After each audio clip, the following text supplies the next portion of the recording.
Dr. Mahoney?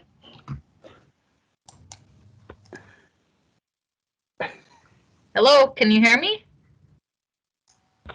Yeah, Dr. Mahoney here. Okay, sorry, I thought it was maybe me on my end. Okay, moving on, Mr. Pepcorn.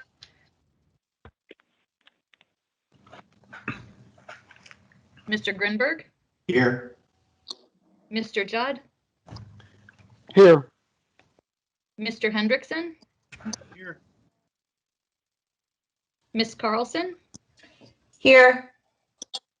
Mrs. Scherling? Mr. Peterson? Here. Mr. Steen? Here. Mr. Campbell? Here.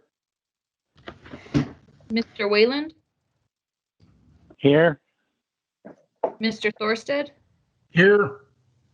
Mr. Olson?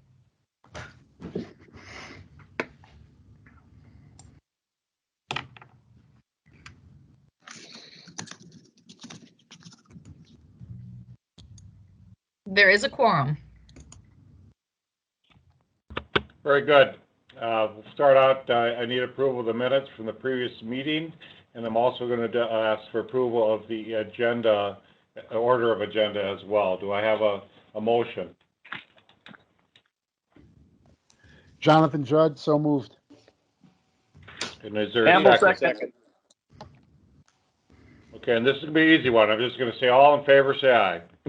Aye. Aye. Aye. Aye.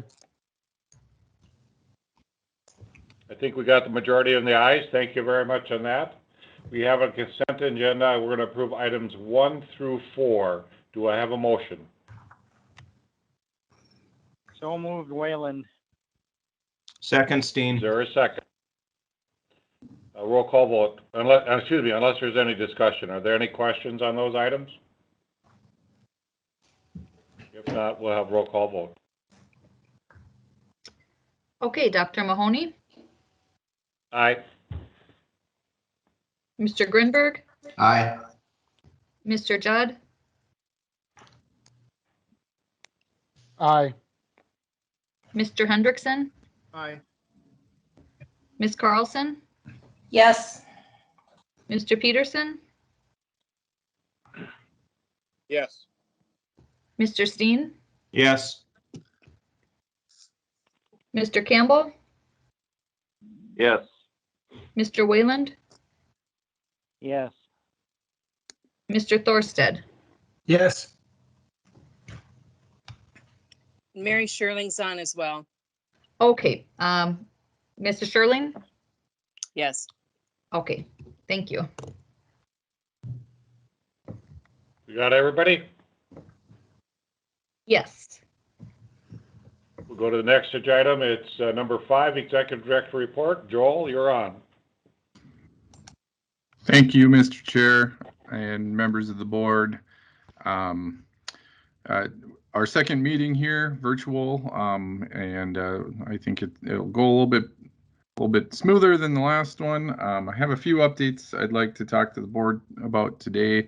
I'm just going to go through and just give a brief budget analysis here, and then I'll move into a couple items for presentation that have been going on in the past month. So as you can see here is the overall budget status, level 1 summary. You can see the forecast 2020 annual budget column and our cost to date. We're tracking in line with what we were anticipating on all items that you can see there. We have forecast year-to-date expenditures of 13 million in relation to our budget of 138. And this also shows total expenditures for project to date at 539 million. Go to the level 2 summary there, Paul. Sorry. Thank you. Most of our work has been in relation to lands acquisition over the course of the last month and the P3 procurement. And you can see the cost to date for diversion channel management. The next slide, Paul, shows this will show the in-town projects and the land acquisition where a majority of our work is taking place right now. City of Fargo is anticipating a large amount of in-town work this summer, and so we're ramping up for that, and you can see that reflected in the budget. We're about 10% of the way through the $24 million budget this year. Next slide, Paul. And here you can see the engineering and design fees tracking for the year. Everything looks on par with what we were anticipating. And the program support services, that's the PMC, total expenditures to date of $2.3 million in relation to their $16 million budget. A couple of quick contracting actions that have occurred this month with the we had a number of executive director approved contracting actions. All of these were reductions in budgeted amounts. The board will recall that the second item there, task order 4, amendment 2, that's the reduction from the Jacobs contract in relation to the A2S MSA that was approved at last month's meeting. You go to the next slide, Paul. We had a couple actions with the Cass County Joint Water Resource District as well. These were approved at today's meeting, or yesterday's meeting, I'm sorry. And as you can see, both of these are MSA agreements, one with HDR, one with SRF. This is for land management services. And this is another contracting change that's been implemented by the Diversion Authority with the idea of saving on the subconsultant markups. Both of these firms were in past have been housed under the HMG umbrella, and we've brought them out and contracted them directly with Cass County Joint. And in like, we've also passed the master service agreement with the MCC JPA today as well. I'd like to move into a couple other just updates for the board. I want to talk a little bit about the COVID-19 impacts. We haven't seen any significant operational impacts up to this point. We hope that we don't. We've been able to migrate into a virtual environment, and things have been working fairly smoothly.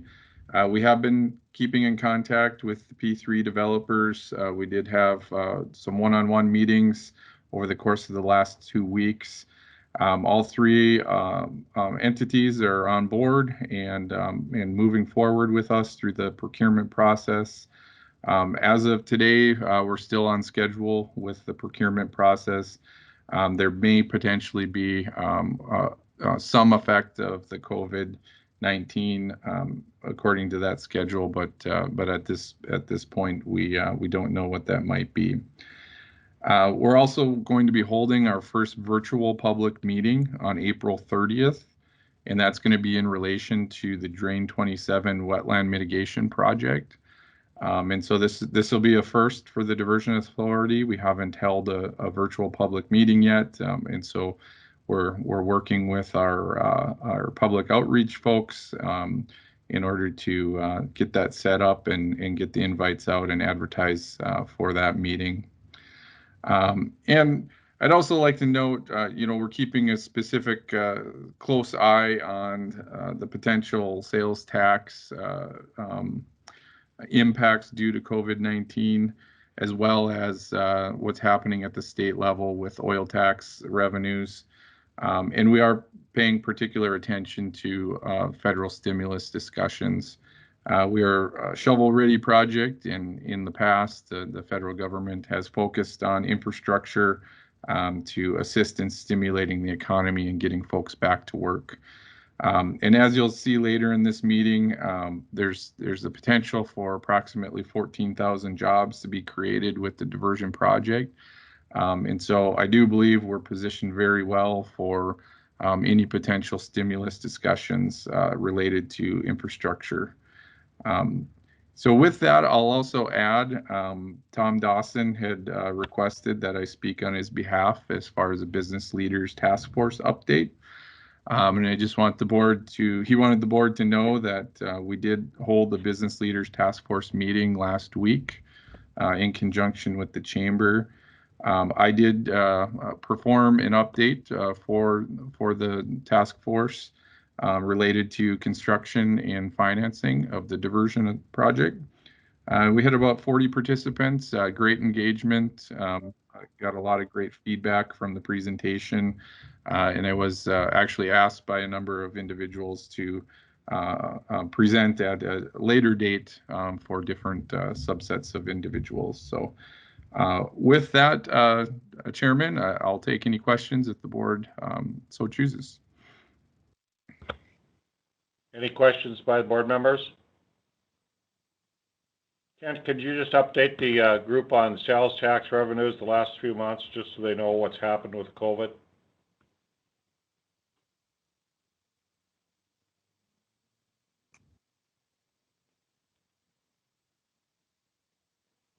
Is Kent still on? Ken Costin? Kent dropped off. This is Tony. Tony. You have that data, Tony, or is Mike No, on one place? I do not. I just know that Kent dropped off. Oh, okay. Well, what I can tell you is surprisingly, the last month was higher than we expected, and we're running at a 9% year to year right now. We anticipate next month, of course, will be down, but we did not see as much a drop as we thought we'd see in April. So just for you to know. Item 6 is the core project update. Is Terry on? I am Chairman Mahoney. This is Terry Williams, Corps of Engineers, and I'm pleased to give a report on the federal work this month.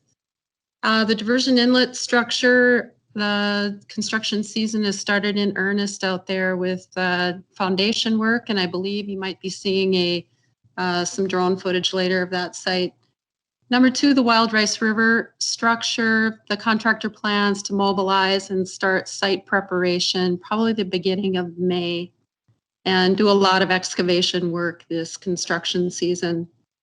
Number 3, the Red River structure design. That is one of our designs that has been impacted by COVID with the physical model being shut down. Folks can't be in the lab and can't really telework and conduct physical model work. So we are going to continue on schedule using the computer model instead, and we don't anticipate any issues with keeping our schedule and being able to have final plans and specs in the end of 21. Number 4, Southern Embankment. Reach SC1, this is the western tieback, the piece of embankment that's to the west, mostly to the west. And we're nearing final design on that. The sponsors will be reviewing that shortly, and we'll have final plans and specs in July that can be supplied to both states so that they can consider that for permitting and we can award a construction contract. Number 5, this is the first time I've kind of started reporting on this piece. This is Reach SE2A, and that's located in the Camel Hump area. And Paul has kind of slid up to the map. That's the yellow piece of the Camel Hump. We're going to start detailed design of that. And we're also having our sister district, Rock Island District, help us out with designing the Camel Hump Southern Embankment, and also Reach 4, which is in Minnesota. That's the Red Reach. So we're very happy to have them on board and helping us out. It really increases our manpower for design. Number 6, I-29 raise design. The 90% is scheduled to start in June, and making good progress on that. And we will be awarding a contract probably first or second quarter of 21 for that. Pretty exciting to be able to advance that piece of this project. Number 7, Drain 27 wetland mitigation project. Mr. Paulsen mentioned that there will be a meeting with a public or potentially impacted landowners on the 30th of April. We're starting detailed design, and the 35% is due in about August. So that is really a great mitigation project for this project, and it would mitigate all of our wetland impacts in North Dakota with the southern embankment. So with that, Chairman Mahoney, any questions? Any questions of the Corps? You looked good in the video, Terry. Thank you for doing that, the one that you recently released. So, Thank you, sir. next area is General Counsel update. I assume John Shockley is going to tell us what's going on with that WIFIA that's moving along. Yes, Mr. Chair, I can certainly provide that update. In your packet, you have a number of pages from the WIFIA application. We did not include the entire application as it is quite voluminous. There are multiple supporting documents that are being submitted to US EPA WIFIA. We had intended to submit this on April 1st. However, due to COVID-19 slight delays, the audit was just slightly behind, as is the rating, and therefore we're submitting it on May 1st.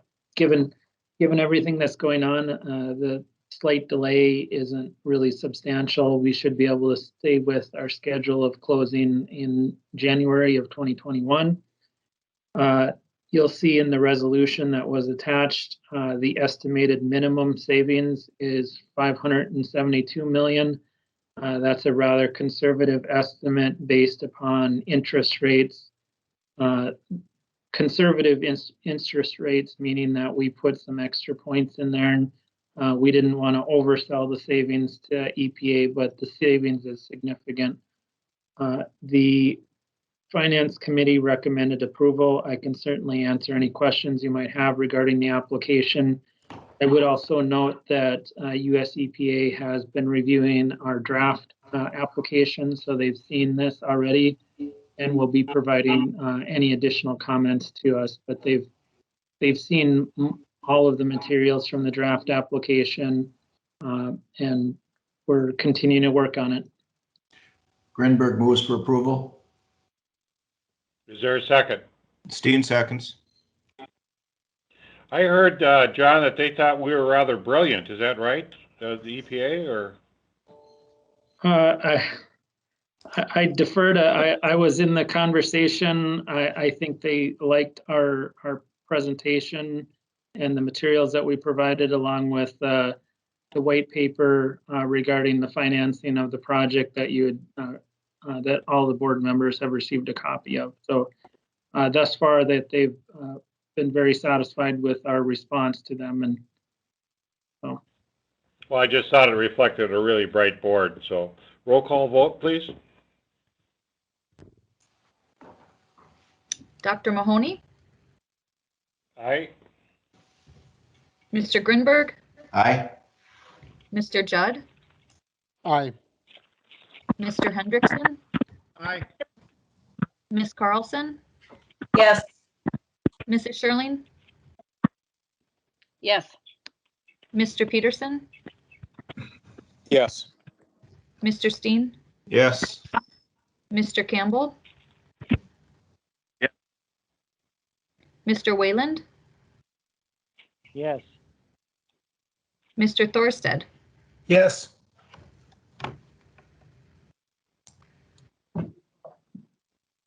Are we there? Yes, that was everyone. Okay.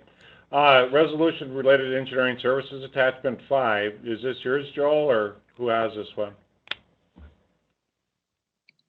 I can take this one, Your Honor. So this resolution is related to a number of engineering services that we're requesting from the city of Fargo. Most of these are related to coordinated efforts between City of Fargo Infrastructure and Cass Rural Water and the City of Horace. And so the resolution is for not to exceed of $60,000 in relation to reimbursement for the engineering services. Any questions by the commission? Do I have a motion? So moved, Hendrickson. Second, Carlson. Okay, moved and seconded. Any other discussion? Roll call vote, please. Dr. Mahoney, Aye. Mr. Grindberg, Aye. Mr. Judd, Aye. Mr. Hendrickson, Aye. Ms. Carlson, Yes. Mrs. Scherling, Yes. Mr. Peterson, Yes. Mr. Steen, Yes. Mr. Campbell, Yes. Mr. Wayland, Yes. Mr. Thorstad. Yes. Very good. Public outreach, who has that today?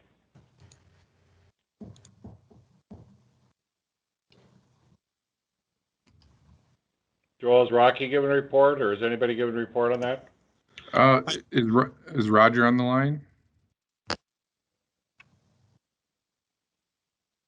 No. Rocky, why don't you give an This update? is Rocky. I'm happy to take that. I did send an email to the board on behalf of Roger with the outreach committee update this month.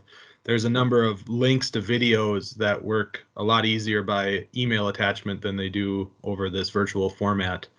But we do encourage you to take a look. There's a documentary that was released by the Diversion Authority yesterday. It's got last I looked, it was over 12,000 views on City of Fargo's Facebook page.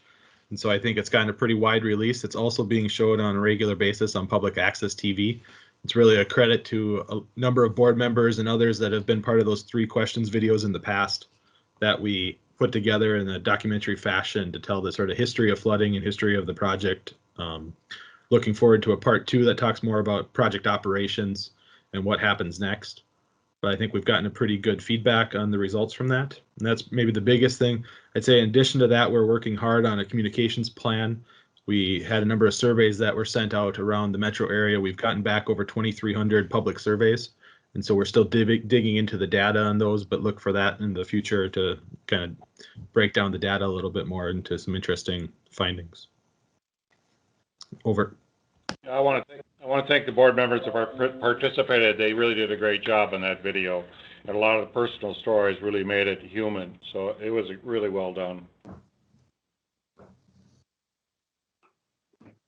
Thank you, Rocky. Can we go land management? Joel, who's going to take that today? Mary Scherling? Mary, are you taking that? I'm here, Mr. Mayor. So land management had a fairly lengthy meeting yesterday. We had a lot of information to cover. As noted, Mr. Frederickson and Mr. Dodd stopped by the Cass County Commission meeting on Monday just to refresh us on how quick take process will be working as we move forward, anticipating that that may become necessary. And if that does happen, then the Cass County Commission need to be part of that process. We also discussed and voted to support the crop insurance product development proposal. We also had a fairly good lengthy discussion on the draft farmstead relocation plan.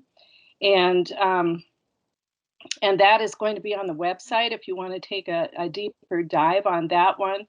But the majority of the time we had a co-meeting with public outreach going over the ag risk prevent plant study that was presented by NDSU. It's about a half-hour long presentation. I would encourage people to take a look at that. There is a really nice 2-pager in your packet today, just for a quick reference. But I would just ask Eric at this point to maybe take a little deeper dive here so our fellow board members understand what that all entails. Thank you. Sure. Thanks, Mary. This is Eric. Thanks for the introduction. And just for the board members' awareness, we do have a couple members of the NDSU research team on the phone with us today. Dean Banksand, Nancy Hoder, and Salim Sheikh, I believe, are all on the call. If there are questions, they're available to help answer those. would turn your attention to your meeting packet. On page 129 and 130 of the packet is the 2-page ag risk study document that Ms. Scherling mentioned. In addition to this 2-page document, as Commissioner Scherling noted, we do have the presentations and the slide decks from the NDSU research efforts on the project website, and certainly encourage you to take a look if you're more interested. Just a quick background or history lesson on this. The Diversion Authority did retain NDSU several years ago to study the impacts of the project on ag production in the staging area. The NDSU research team did complete that study a few years ago, and then we've had a few updates over the years. In 2019, we recognized that the project had changed substantially and that we needed to update this study for our purposes, for the benefit of the producers that operate in the staging area, as well as for the use of valuing flowage easements. And so the study has been updated.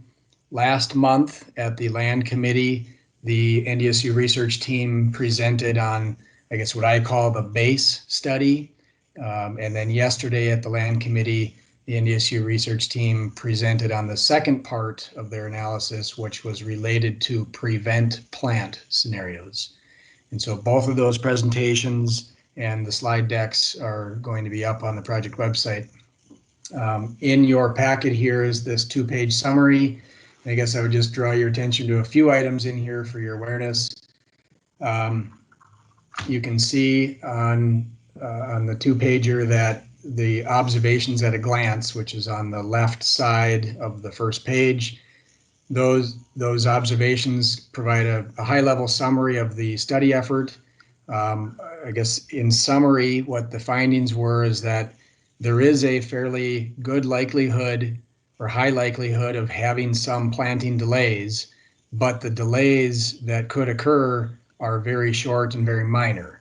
And so what you see there, the third bullet point on the left side, second bullet point on the left side talks about the majority of adversely impacted acreage has a potential planting delays of 1 to 5 days. And then later on in those bullet points, it goes on to explain that from an economic standpoint, it's only 1 to 5 days, which is relatively minor. And also it goes on to explain that roughly half of the area, the staging area, is routinely planted with soybeans, and soybeans have a later planting date than corn or wheat or sugar beets. And so if the planting date is later, it stands to reason that there's less likelihood of having any delay on those planting durations.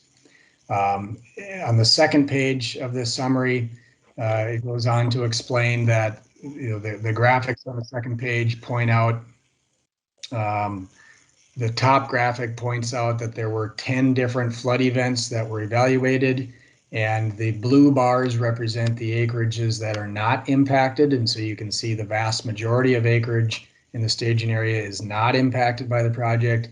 The red bars represent the acreages that would be impacted. And then the second graphic on page 2, you can see the color-coded bars there with the green bars representing the 1 to 5 days duration, which again is relatively minor in the grand scheme of the planting durations. Interesting to note there, the original study we had from NDSU included a period of dry down after water is off the land. And based on feedback from producers, the suggestion was that 10 days was an appropriate dry down period. And so that was incorporated into the original study. And then when we had NDSU produce this update, we recognized that there could be some sensitivities around that dry down period. And so we asked NDSU to study both a 10-day period and a 14-day period. And you can, and I guess the results that are included in their full report do explain the sensitivities of that additional 4 days. What we found is that, generally speaking, the time frame from which project operations begin to the, which includes the water that would get backed up on the land, water that would leave the land, and then this 10 or 14-day dry down period until when those flood impacts are gone. That time frame ends up being very similar to when regional planting dates start in the region. And so if we have a late flood, or if we have a long flood, or if the dry down period gets extended, there is a chance of increased planting delays. But as the study pointed out, on average, those planting delays are relatively minor. So I guess I would maybe stop there and see if there's any questions. Again, we do have the NDSU research team on the phone available if there are any things that you'd have questions on. Any big questions by any of the members?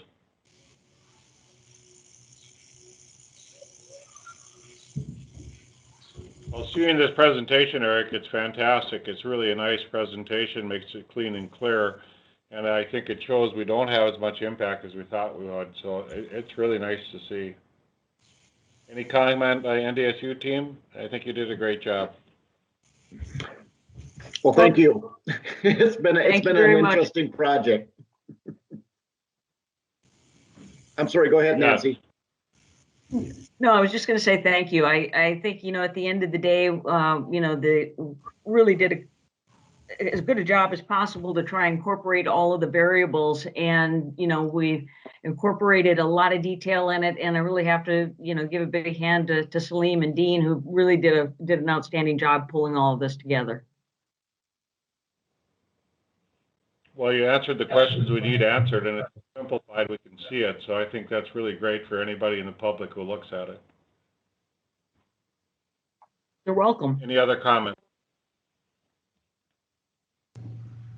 Mary, you have any comments? You guys have been looking at this for 2 years. Aren't you happy about this one? We're very delighted that this is come to fruition, and really appreciate the hard work of Dean and Nancy and Salim. I think this has been a question that the public has wanted an answer to for a long time. That uncertainty is just always always difficult. So to be able to have this policy in place, and it's based on science and data, and really appreciate NDSU's participation in this. So just going to look forward to moving forward. One thing we didn't address yesterday was the Minnesota JPA, and I don't know if Kevin's on, if they met earlier today, if they had anything further to report. I know our CAS joint board is extremely busy with purchase acquisitions, and I'm not sure if they have anything they'd like to add as well. And I can give that report. This is Johnathan, Judd here. I can give an overview, and if anyone has any questions, I can fill in the blanks. I can just say, generally, the overview, we did have the opportunity to review the ag risk study. So kudos and great appreciation for NDSU for their work on that. Also, generally, we did pass the Master Services Agreement stated by Mr. Paulsen. Also, probably the highlight is that regarding the rights of entry, Mr. Dodds gave us a status update that there are 5 properties left where we need to obtain right of entry regarding the biogeo markers. And so just so folks to be aware, the MCCJPA in a prior meeting passed passed a resolution to have the Moorhead City Council consider action to obtain the right of entries with those remaining properties. I think folks did a really good job. I think there were 10 that we needed to gain those entry rights to, and now we're down to 5. So that should be taken up by the City Council at the upcoming meeting on the 27th. So anything else here? We also took an action item to approve a minimum comp analysis relating to OIN number 9169 and 9170. And also, just to just briefly note, I briefly acknowledge to Manager Leach. I read in the Burnsville newspaper that the Buffalo Red Watershed District won an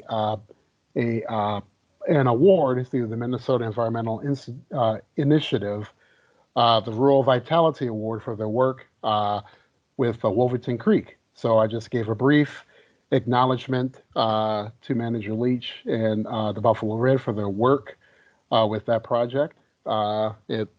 If people want to see it, it's in the Burnsville newspaper. It's a beautiful picture, and it looks good, and just kind of representative of what we're hoping to do with our process in Minnesota to create and build and cultivate relationships with landowners. So that's my report. Thank you, Jonathan. Appreciate it. Mary, is there anything else you need from your committee to report on? Only if there's somebody from the CAS Joint Board. I don't see anyone on board, but if there is somebody out there that would like to make a report, otherwise that concludes mine. Very good. Anybody else needs to speak to this? Otherwise, we'll go on to finance. Tony Grindberg, are you ready? Yes, really, most of the items we dealt with yesterday were covered in the consent agenda, so I won't spend time going through that, but I would footnote that the team is working on revisions to the overall budget, and that will be presented at the May meeting, and so there'll be a great opportunity to understand where we're at with the budget, the great work that Mr. Paulsen has led us with reductions in fees, and get a current update where we're at. So look forward to that. I'd answer any questions. If not, I'd defer to Joel and Mr. Ellert for the next presentation. Thank you very much. Any questions of the Finance Committee? We go to other business. I think Jason Ellert's on board for the North Dakota Business Trade Union presentation that they gave recently to the chamber, I believe. And we're going to talk about the impact of the project, right, Jason? Yes, Chairman Mahoney, thank you. And I also have today with me, I have Lucas Franco. He's the research manager with LIUNA, Laborers International Union, North America. And he covers Minnesota and North Dakota. And for those of maybe who don't know me, I'm with the North Dakota's Building Trades Unions. Appreciate the time here today to speak to you all as the board. And one of the things is through the conversations, I've been speaking with Joel Paulsen, and he referenced it earlier in the beginning of how large this project is and how many jobs could be created from it. 14,000 jobs could be created from this massive project.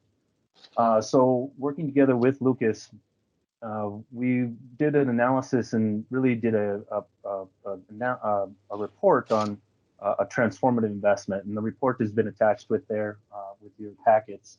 And it was really to, how do we maximize the socioeconomic benefits of the diversion?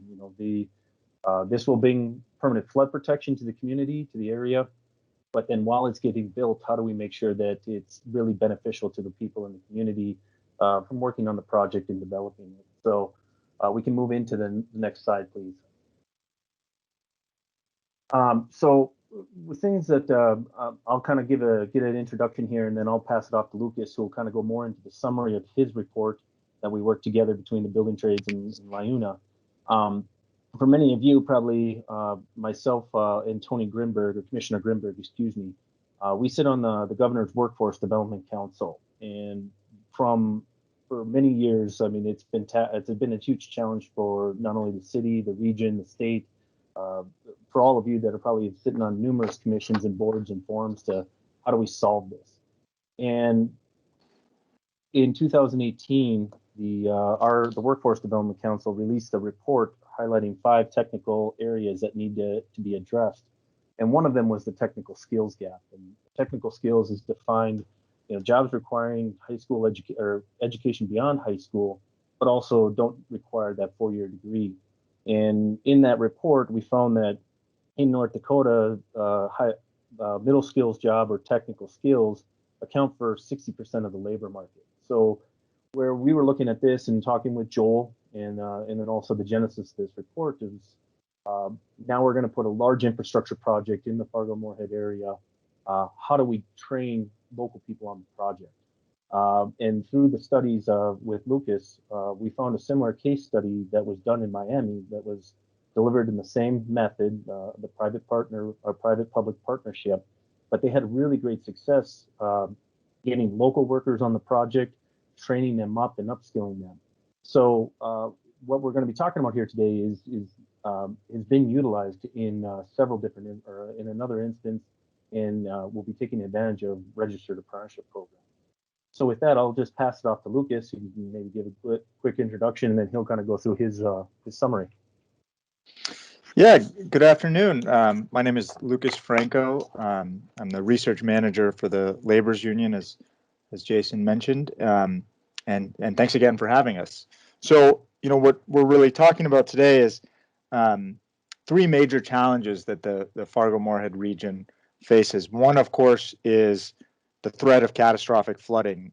We all know the potential of not doing anything, and you know the diversion project is an example of a bold investment in the future of the Fargo Moorhead area, and it's an important step to preserve the economic vitality of the region. But along with that threat of catastrophic flooding, as Jason mentioned, there's also two additional challenges that we think this project could really help to solve. The second is a technical skills gap, and as Jason mentioned, that 2018 report from the State of North Dakota Workforce Development Council really gets into the details of the technical skills gaps that exist in North Dakota, particularly in the construction industry, and talks about how North Dakota at the moment is actually lagging neighboring states. So that's one problem. Another problem is just an overall workforce shortage in the construction industry. I've done a lot of research looking at the wind industry, other major infrastructure, and most recently a report that's coming out next week on the growing reliance on the H-2B guest worker program for construction workers. And the research that I've done has shown what a shift has happened over the last 5-6 years in terms of a reliance on either H-2B guest workers in the construction industry, where you've seen in places like the Fargo market, particularly in concrete. In the last 5 years, there's been an 800-fold increase in the number of H-2B guest workers for concrete work, just this astronomical increase, but also on major infrastructure like wind projects and other projects, a reliance on workers coming from Texas and Utah. So there's the shift towards relying on bringing people in to build our critical infrastructure in the Fargo Moorhead area.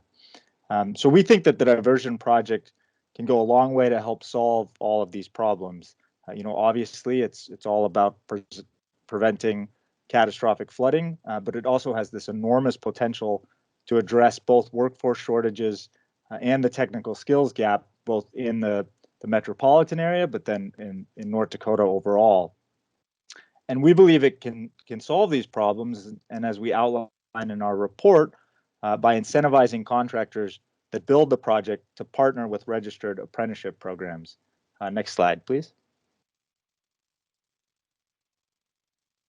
These programs have a proven track record of recruiting, training, and launching workers into a career in construction. And as I'll detail later, there's a great example of this on another P3 project in the Miami-Dade area. And so there's 5 key components of registered apprenticeship programs. Number one, and what's incredibly essential, is employer involvement, deep buy-in, in this case from contractors on this project. Number 2 is structured on-the-job learning. So as you're working, you're developing skills in an intentional way. Number 3, related instruction. So what you're learning in the field, say in construction, you also spend significant time in the classroom developing those technical skills. Number 4, rewards for skills gained. So what's really important in registered apprenticeship programs is that as you climb the ladder and move towards a journey worker status, for example, in construction, that you're rewarded. Your pay goes up year over year, so it keeps people bought in. There's a mechanism that incentivizes a commitment to follow through and finish the program. And then number 5, national occupational accreditation. That just a stamp of approval that these programs are vetted and they're doing what they say they're going to do in terms of training outcomes. Next slide, please. Thank you. So the advantages of these programs are well documented in peer-reviewed research, which we highlight in the attached in the report that should be included with your packet. These educational programs ensure high-quality construction work. They help workers start family-supporting careers. So this is a pathway into a good family-supporting career in construction. Those that complete a registered apprenticeship program receive on average $300,000 more in compensation than non-participants over the course of their career. So there's clear material incentives for workers to gain that status and to, in this case, become, say, a journey worker, journey construction worker. And finally, they create a safer and more productive workforce. They're targeted and laser focused on developing those technical skills that are so needed. So incentivizing contractors on the diversion project to partner with registered apprenticeship programs can really go a long way to help us solve our regional workforce shortages and our technical skills gap. This is a once in a lifetime, once in a generation investment in the region, and it can solve the problem of flooding, but it also has so much potential to train and recruit and train the next generation of construction workers. So what we also do in this report, however, is that we look at the sort of consequences of failing to address the current workforce shortages and the technical skills gap. So if we fail to address these two things, it'll likely lead to a heavy reliance on outsourced labor to build this project. And that's really our worry, is what happens if this project is built by a majority non-local workers, folks coming in from out of the region. So next slide, please. So the report goes into great detail in terms of our sort of analysis of different spending patterns between non-local and local residents. But the sort of nutshell, simplified description is that local workers reinvest about 95% of their after-tax, after-savings locally, which we find is about 3 to 4 times as much as the typical non-local worker. So this huge discrepancy in spending patterns, and then each dollar spent has a ripple effect in terms of economic multipliers. And so what we did is we looked at, potentially if across all 14,000 jobs, what would be the cumulative impacts of different percentages, local and non-local. And the graph on the right summarizes some of those possibilities. And so if the workforce was 30% local versus 70% local, we estimate that the economic impact of the project for the local economy would be undercut by $1 billion. So we're talking about a very significant difference. But we can avoid these losses through a commitment to workforce development through registered apprenticeship programs. Next slide, please. So as Jason mentioned, we just wanted to briefly give a case study of a similar situation. So a recent project in Miami offers a good roadmap of both how to build public support for a P3 funded infrastructure project, while also using such an investment as a catalyst for both workforce development and to address technical skills gap. So in the early 2000s, the Florida Department of Transportation sought to build support for a $1 billion P3 funded tunnel project in Miami. And at the time, the region faced similar construction workforce shortages, and local officials worried that the taxpayer funded project could be built largely by non-local workers. And at the time, there are a number of major infrastructure projects that had happened that were built largely with outsourced labor. Additionally, local backers were concerned about local resistance to the project. They weren't getting the buy-in for this project that they wanted. So the Florida Department of Transportation and other regional stakeholders agreed that, quote, in order for the project to succeed, it needed to have a notable impact that could be felt by the community. So they saw some way to engage locals as essential to build support for this project. So to do that, they incentivized the general contractor on the project, as well as subcontractors, to partner with local registered apprenticeship programs. And these programs in the area, these registered apprenticeship programs, had a long track record of recruiting, training, and dispatching area workers to build regional infrastructure. So ultimately, through this partnership, the project was built with about 83% local construction workers, which was a phenomenal success. It launched a new generation of workers into a career in construction, and it was also delivered, importantly, on time and $90 million under budget. So we see that there's really no reason we can't have the same success in the Fargo Moorhead area, and that this provides such a fantastic example of how we could use the diversion investment to solve the issue of catastrophic flooding, but also to use it as a catalyst to recruit and train the next generation of construction workers in the area. So I'll kick it over to Jason to talk a little more about the details of our plan. Sure, thank you. Thank you, Lucas. And so these were discussions I was having with Joel a couple months ago. Is how do we really solve this? How do we train a local workforce on the project? I know many of you, as board members, want to see the maximum economic benefit coming back to people here in the community, in the region. You know, Fargo, Moorhead, North Dakota, Minnesota. You know, how do we maximize that benefit? And one of the things that we really always advocate for in the trades is the training, the education. That really helps, you know, market forces. Instead of just giving a person a fish, you actually train a person how to fish, and that brings those long-term benefits. So, you know, through our research, through that the Miami-Dade County project, tunnel project case study, we feel a real way that if we put a workforce development initiative within the P3 portion of the project, we can really start to begin to solve this technical skills gap challenge. Like it was used in Miami, it had great success with local people, had 83% locals working on the project.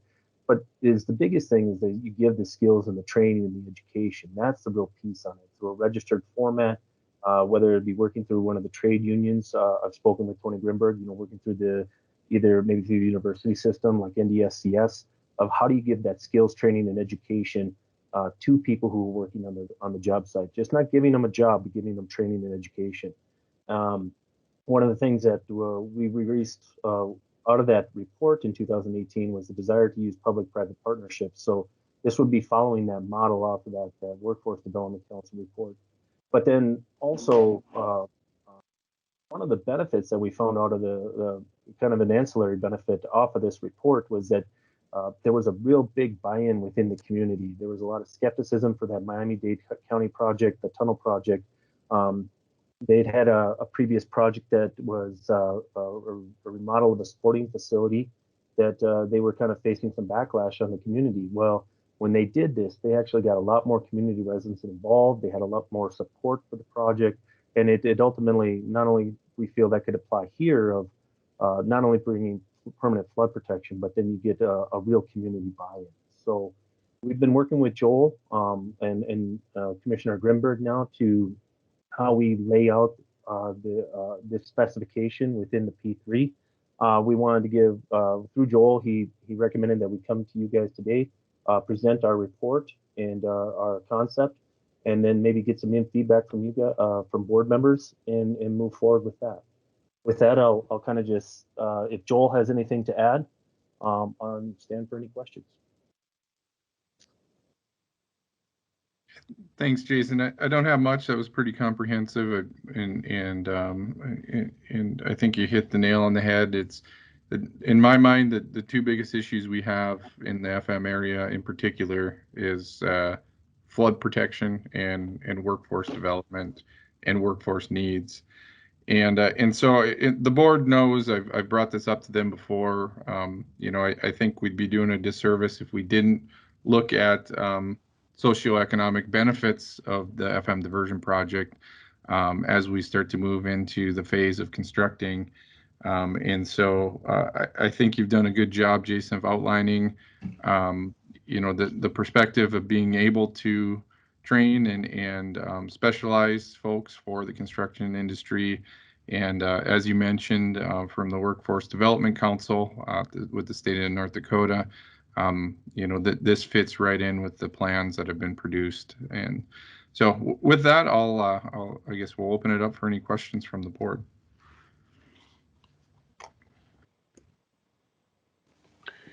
Johnathan, Judd here from Moorhead. I want to apologize to Mr. Ellard and Mr. Franco. I know this presentation came up at the chamber task force, and I apologize. I had to leave the call early in order to attend another meeting, but I do want to give some positive feedback. This is excellent. I think this is something that is great.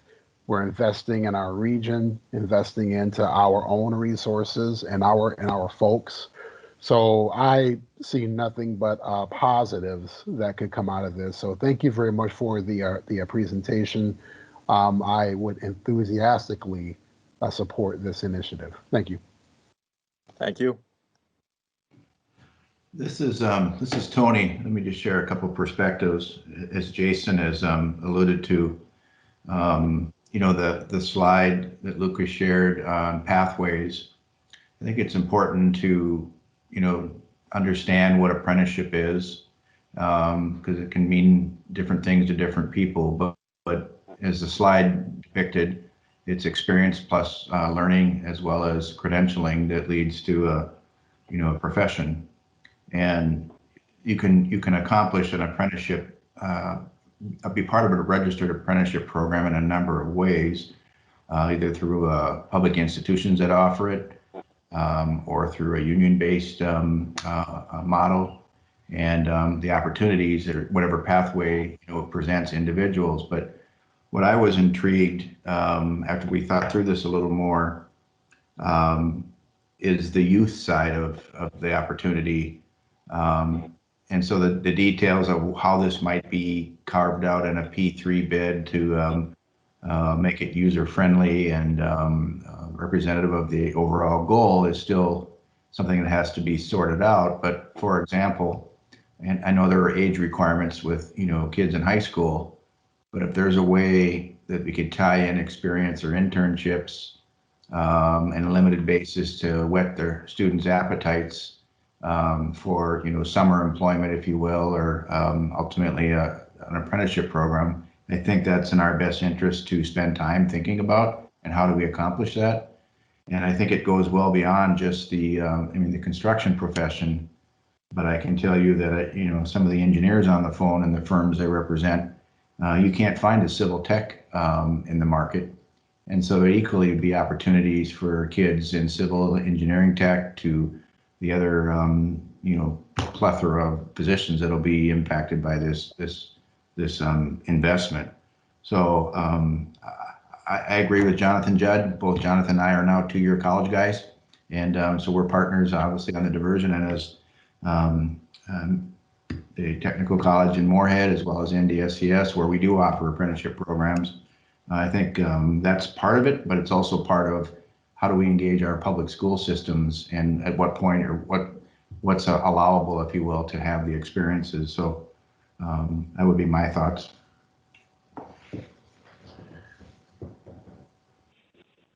Very good. Thank you for the comments. Anybody else want to comment? Thank you, Lucas and Jason, for giving this presentation. Joel, do we have any other business but the next meeting?